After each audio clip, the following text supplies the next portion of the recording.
Your brand new iPhone deserves the best protection, and the iLune 3-pack screen protector plus 3-pack camera lens protector has you covered. Don't take risks with your iPhone. Click the link in the video description to shop now on Amazon.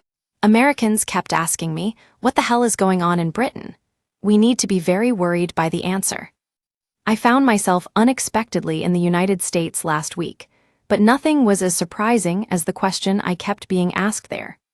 From the moment I touched down, from cab drivers, bellboys, waitresses, and strangers to security guards, the same 8 words. The second they heard my accent, it was, what the hell is going on in Britain?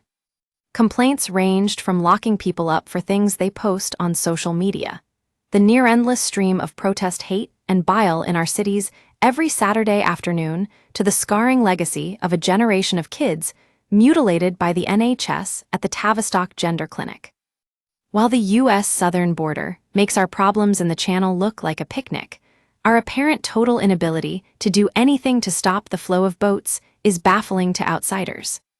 Demographic changes, in London particularly, are met by genuine curiosity through to bewilderment. Net zero got a nod, as did our Scandinavian tax burden for third world public services. But most chillingly, there was a repeated fear of ever visiting over concerns they would be mugged or stabbed. While of course overblown in part, and stemming I suspect from the slightly warped prism of social media and endless knocking pieces from left-wing US broadsheets, the damage has been done. The message is clear. Britain looks totally bonkers at the moment and is serving as a chilling warning for America of what might be. And don't get me wrong, this wasn't some rip through the MAGA heartlands. These were everyday working folk in sunny, liberal California. The reputation of our country, and our capital in particular, appears to be in the pan, most worryingly with the very people we need to welcome with open arms to spend big at our globally loved landmarks. Just when we need to drastically increase foreign investment, we should not be surprised if the sentiment of those worried Californians is echoed tenfold in U.S. boardrooms and banks. I was most surprised by the level of detail that has cut through across the pond. This was especially clear over the conviction of a perhaps slightly dotty old dear for holding up a sign saying, "I'm here if you want to talk," near an abortion clinic. A remarkable overreach by the state, cracking a nut with a B-52 bomber. The case of 64-year-old Livia Tossasai-Bolt has become something of a cause célèbre since Vice President J.D. Vance singled it out as an example of the decline of free speech values in the West. But what is clear is those concerns are shared far beyond this White House and its supporters. We are being held up as an example of what can happen to a once great country, and people are paying attention. As Ronald Reagan said, freedom is never more than one generation from extinction. As Brits, we tend to love exceptionalism, the idea that we are slightly above the fray. But do we really have a leg to stand on these days?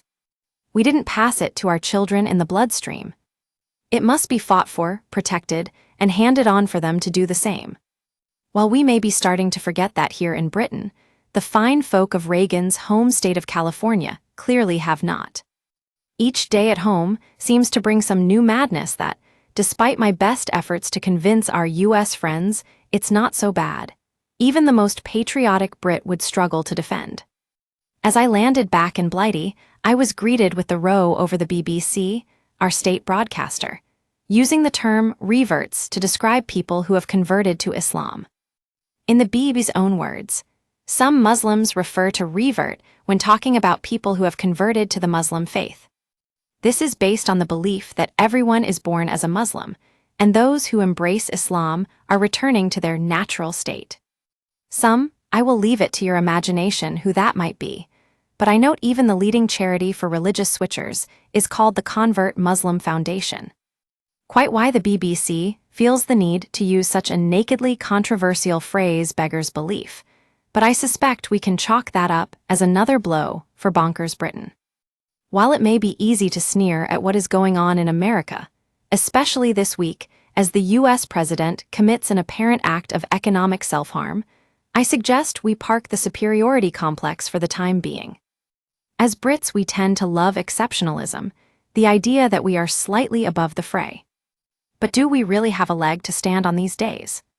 Commentators and politicians have been quick to mock Trump too, but they should remember that from over there, it looks a lot like mocking the millions of Americans who gave the president his historic popular mandate. He warned he would do this, and America voted for him anyway. As with Brexit in 2016, voters either didn't believe the doomsday warnings or they don't care.